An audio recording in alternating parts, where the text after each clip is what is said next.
Peace and blessings. Namaste to all the light workers and warriors all over the world.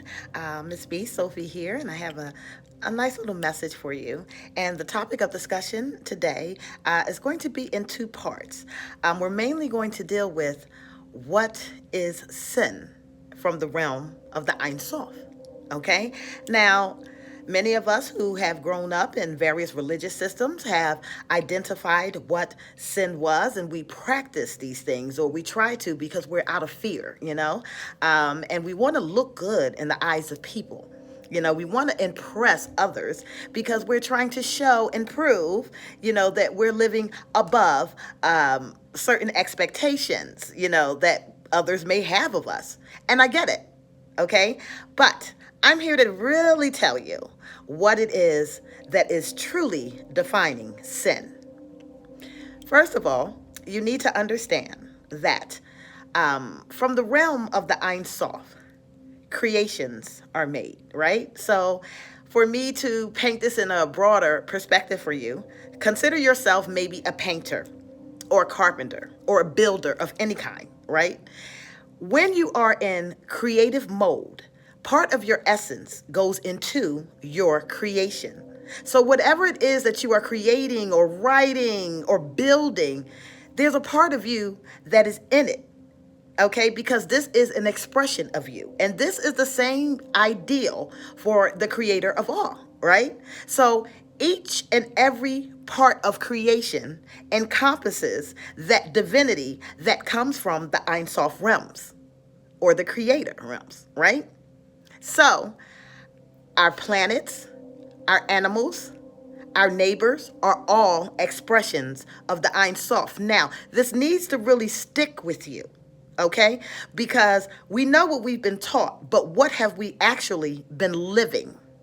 Okay? When you are transgressing your earth, when you are transgressing and treating animals cruelly, when you are being nasty and dirty to your neighbor or a stranger, you are sinning against the Creator. Let me explain that to you. See, in your eyes, there are hierarchies, okay? There are hierarchies, and this man or this woman is so much greater than this man or this woman. So let me ask you a question. If you found out that your biggest or best celebrity, okay, or the president of the United States, or even your pastor got killed, how would that make you feel? Okay, you'd be heartbroken. You'd be sorrowful. But if a homeless man on the street got killed, how would that make you feel? Would you disregard it? Would you act like it wasn't even a non-factor? Do you view that person as being unfit for society? This is the realm of the lower vibrational being, but it's not the same as the realm of the Creator. See, we understand that all of us have different roles to play, and we're experiencing and journeying so we can feed back information to the Ein Sof so that we can start to perfect our experiences and our journeys here on this earth. Okay? It's in the mind of man that creates all of these hierarchies. Okay? That one person is so much more important than somebody else. So we don't have an issue treating a homeless person bad or kicking them out in the street. But we have an issue if a great leader was to be treated this way. But you have to be very careful when you're operating in this. Also, we don't seem to have an issue if we kick a cat down the street, not realizing that even the animals have the divine essence of the Creator of all. We don't have a problem hurting animals. But we look down if somebody was to hurt somebody that we love. But we're all expressions of the Ein Sof. See, and in that realm, there is no difference. This is still my creation. Whether or not their journey is the same as yours or not. And yes, there will be levels, okay? There will be people who are going to have higher positions than others. And maybe that is their expression, that is their role, that is their sole purpose on this earth, is to maybe set some things in order. Okay? Or maybe they have a skill set that others don't have, and we can look at them for advice or to help us in our own journeys. But we're not supposed to put them on a pedestal above anybody else. When we start to do that, then we say that this life is more valuable than this life. And we can't live by the golden rule if we do that. Now, what is the golden rule? Simple. We treat others the way that we want to be treated ourselves. So, in the realms of the Ein Sof, it's all spirit, right? It's all energy. It's all creativity. It's where the knowledge and wisdom and understanding resides, right? And it's way higher than our little experience here. Okay, so you never know when a unique expression comes and journeys on this earth and takes a lower path. And they take a lower path so that they can provide feedback of that actual journey and expression. Okay, we don't know that here, but we think we know it.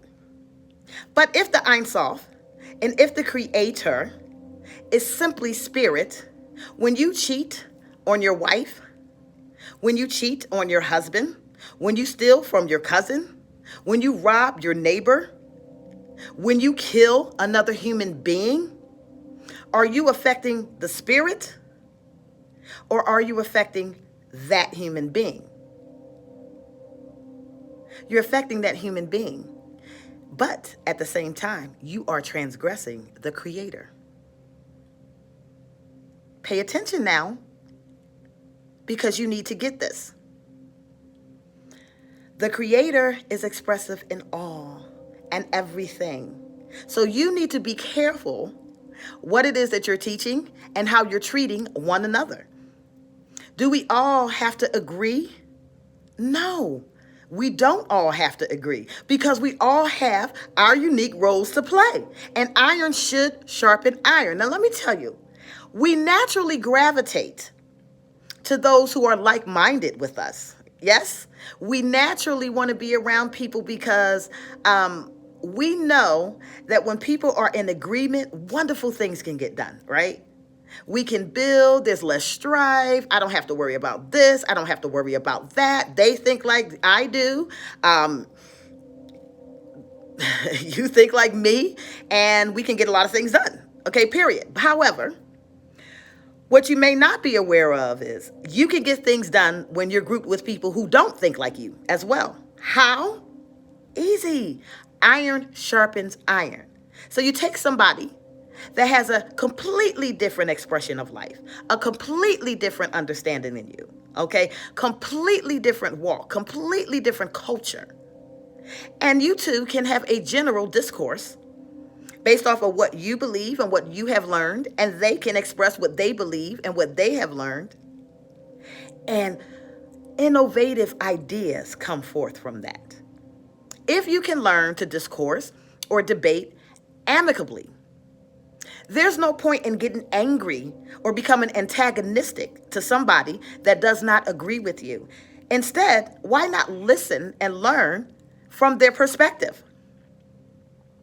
Because if you only are here to deal with people that think exactly like you, dangerous cults are formed. And we don't need that, right? We operate in sin when we transgress, harm, hurt anything that is of the Creator. But you have people that, they're afraid of their spiritual teachers. They're afraid of their pastors. They're afraid of their gurus. They hide their sins in the darkness, or the things that they do. They think that they're cloaked. They think that they're hiding. How many times have you heard, oh, Lord, I can't let pastor hear about this, but the whole universe is watching you. So what does it matter? Because you have elevated your religious teacher above your own sovereign divinity. See, we who have come here to help raise the vibration and frequency of the planet. We understand the importance of free will and being sovereign beings. That means I can get along with you, and I can still be okay with you, and I can talk to you and treat you with respect and honor, even if you don't agree with how I think. I don't have to be angry at you. I don't have to have hatred towards you. Okay? It's not necessary. As a matter of fact, a lot of new science comes out of discourse, two people not agreeing, getting together, speaking their truth. And as long as you're humble enough to have the ability to accept a higher truth than what it is that you previously know, then everybody grows and elevates. So no, it's not necessary that we all get along, and it's not necessary that we all agree. But it is necessary that we treat one another with respect, because this is how humanity becomes at peace with one another. Okay? I can accept you for who you are. Do you accept me? Because if you do, then let's build. Okay? If you don't, then come around when you do. Or bring your point of view to the table, and I'll talk to you. Most definitely. Okay? It's really, really easy to do. But when we don't have the ability to accept someone else's sovereign journey or someone else's expression of truth, then a lot of times we group together and we form cults. And cults are a very dangerous thing. Okay? And if you're not quite sure of what a cult is, let me break down some characteristics of it for you. Number one, if you get with a religious organization that tells you that you must isolate yourself from everyone else who don't believe like you, even family and friends and society, then chances are you are in a cult. Number two, if you're not allowed to express your sovereign divinity or ask questions or challenge any truth or doctrine that has been brought to you without being isolated or punished or reprimanded, you're in a cult. Number three, if you have hierarchies where one person is the absolute authority over everything and nothing else should be questioned, you're in a cult. Number four, if your leader tells you that they are the only divine expression of source, oh boy, you are in a cult. And my advice to you would be to run. See, in this day and age, in our new earth, okay, in our new age of Aquarius, a lot of those things are no longer necessary. Why? Because we're waking up and we understand who we are now, and we're tapping into the divine source individually and collectively. Okay? And once you start waking up and knowing who you are and defining your soul purpose and your soul journey, you don't need permission. And you don't need anyone else telling you how you need to walk. Now, you might need somebody to help guide you into it. Okay? You might go to an authority that might be a little stronger in these areas than you to help develop yourself. And once you develop yourself, then you branch off and you live your life. I'm not saying you can't go to someone that has higher knowledge than you. Okay? That's a beautiful thing. But you have to be careful that their knowledge does not become their authority over you and your unique expression and journey. We sin when we sin against our planets, when we sin against our animals, when we treat one another like dirt, knowing that they are the expression of the source. How dare us, right? We don't need to do that. If we were all perfect beings, if we were all knowing, we honestly wouldn't be here. A wise man once asked me a long time ago, he said, what would you do if you had all the knowledge of the universe at your fingertips? What would you do? I told him I wouldn't want it.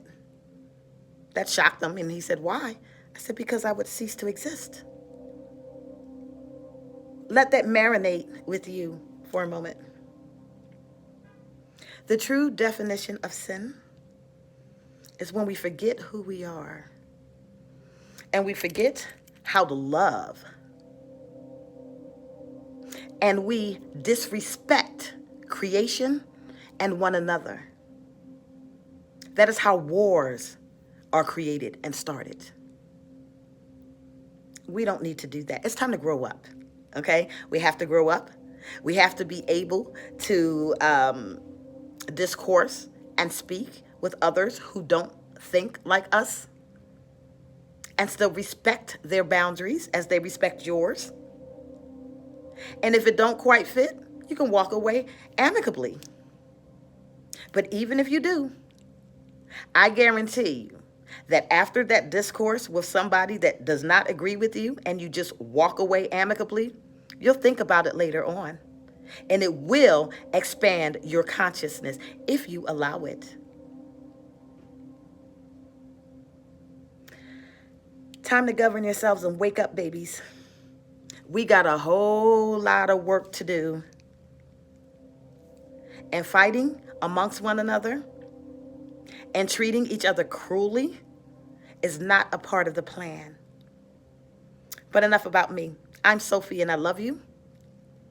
But I want to hear your experience. So if you want to talk to me, if you want to share with me your unique journey, the crazier, the better.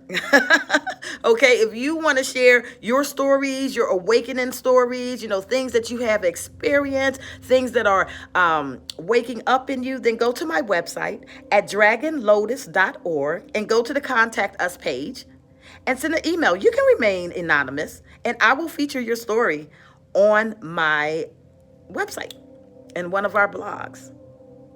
I just love to hear other stories outside of myself, and I love you all. Be careful. Stay away from sin. Talk to you later. Bye.